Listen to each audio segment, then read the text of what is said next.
Once again, history is dressing in dramatic ropes and standing at the crossroads of power. The world watches, breath held, as two of the most polarizing figures of our time, Donald J. Trump and Vladimir Putin, edge closer to a diplomatic reckoning that could alter the course of the war in Ukraine. But behind the flashbulbs and formal statements lies a deeper story, a tale of shifting alliances, bruised empires, and a Western order unsure of itself in a world it no longer fully controls.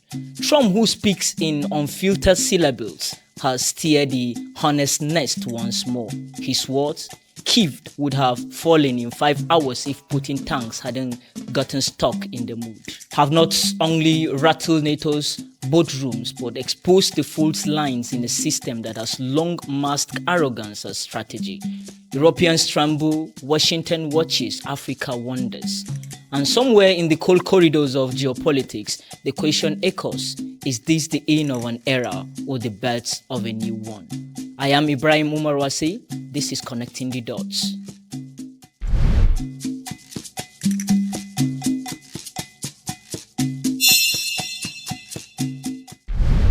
Donald J. Trump faced money from his high-stake Middle East tour. He wasted no time. His focus, not rest, not ceremony, but peace, specifically ending the war in Ukraine. Sources from both Washington and Moscow confirm that Trump and Putin's delegation have agreed.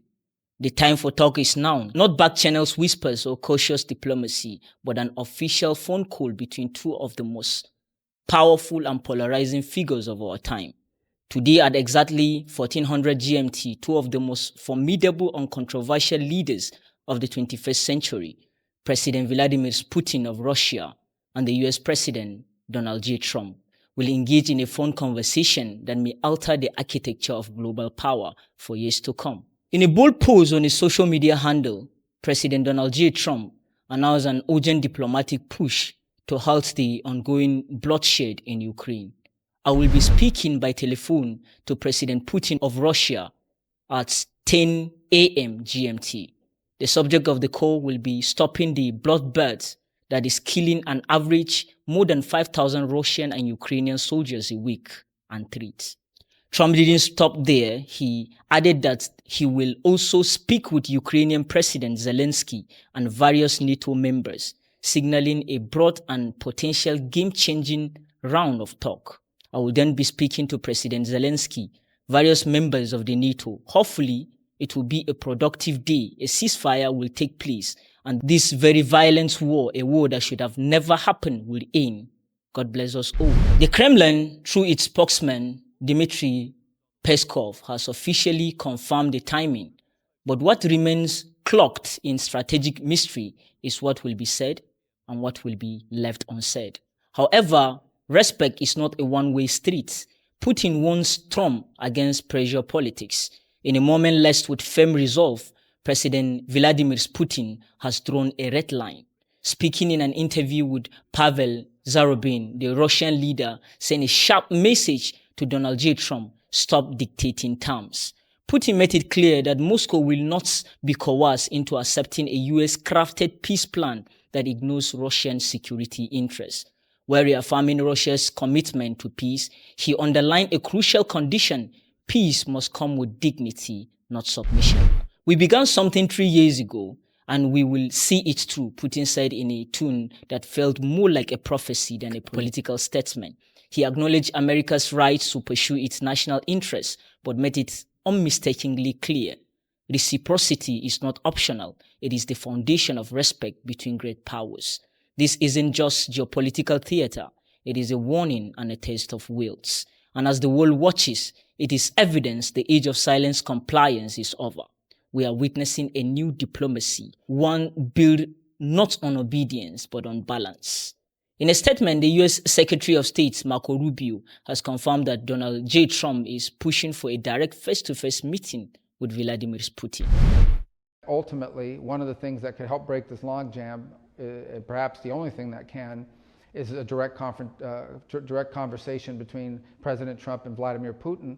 And he's already openly expressed a desire and a belief that that needs to happen. And hopefully that'll be worked out soon as well. You're planning on that? Well, I don't know. We're certainly made the offer. The president's made that offer already publicly. The mechanics of setting that kind of meeting up would require a little bit of work. So I can't say that's being planned as we speak in terms of picking a site and a date. But the president wants to do it. He wants to do it as soon as feasible. I think the Russian side has also expressed a willingness to do it. And so now it's just a question of bringing everyone together and figuring out where and when and that meeting will happen and what it'll be about. And as soon as it's feasible, Rubio noted, signaling urgency and intent from the Trump camp.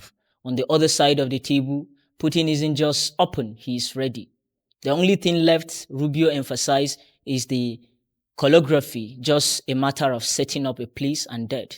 This isn't just a diplomacy as usual, it is two political giants cycling each other across the shifting global chessboard, each with cards to play, each with vision of influence. And as the drums of geopolitical realignment beats louder, the world waits with bated breath.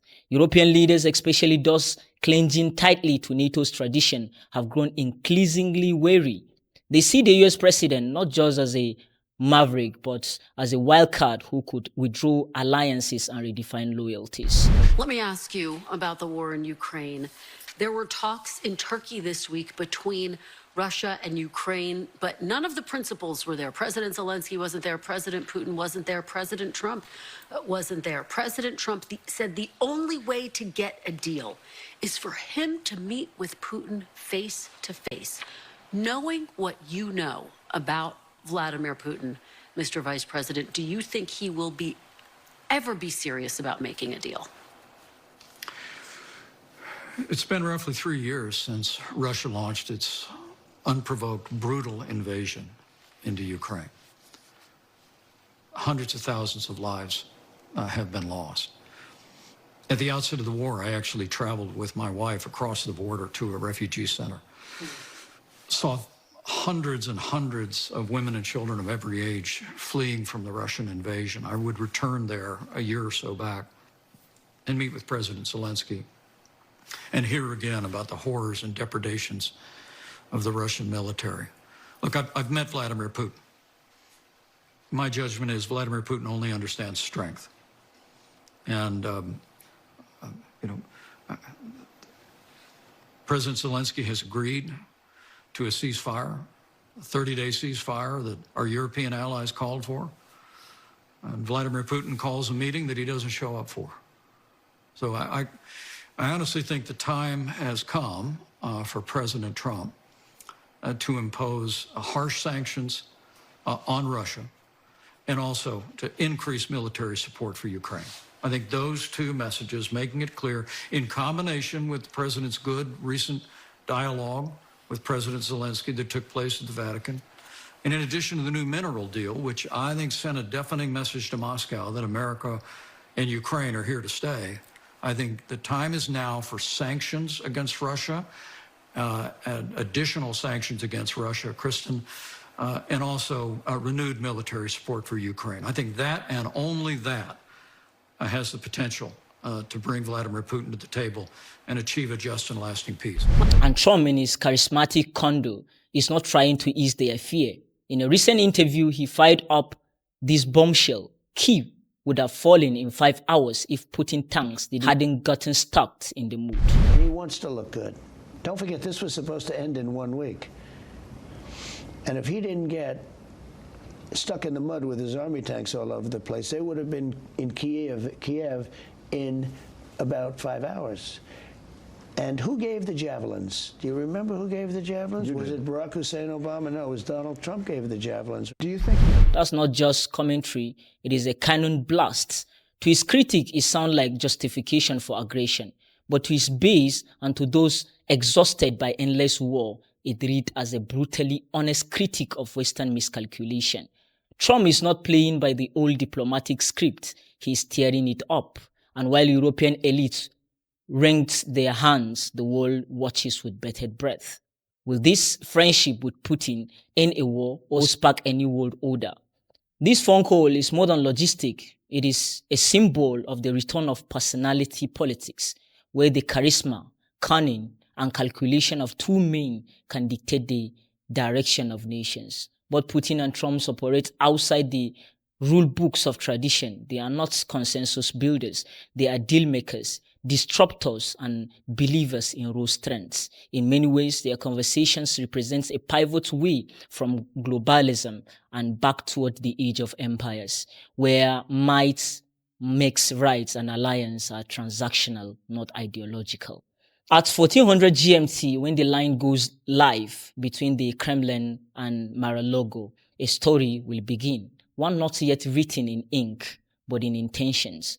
And though Africa may not be on the prologue, Africa will be on the agenda, even if as a prize, not as a partner. Let us not wait to be told what was said. Let us rise to shape what happened next. Because if we do not define our future, it will be defined for us.